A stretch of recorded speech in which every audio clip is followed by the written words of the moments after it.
بانانو، كنكتب لك هاد الرسالة وانا عارفة ما عمرها ما غادي توصل ليك. انا هنا كنموت كل نهار 1000 مرة. هاد الرفاهية اللي انا فيها هي السجن ديالي. انا بعت راسي باش عائلتي تعيش وباش انت ما يأذيكش المانغو بسلطته. اسمح لي حيت خليتك تفكر انني تخليت عليك. عقلتي نهار قلتي لي الحلاوة ديالنا في لمتنا، دابا ولات حامضة بالمرارة د الفراق. كنبغيك بانانو.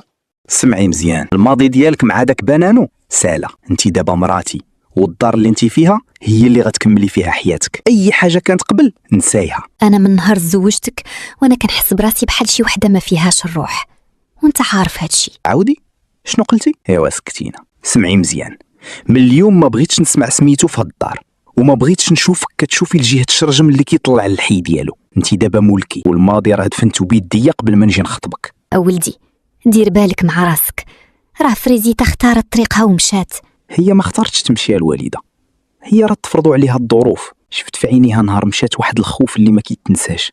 شفتها كيفاش كانت كتشوف فيا وكتقول لي عتقني. والعين بصيره واليد قصيره يا وليدي. الحب يا ولدي كيحتاج القوه، وحنا ناس بسطاء. المانغو عنده السلطه وعنده المال، وحنا ما عندنا غير كرامتنا.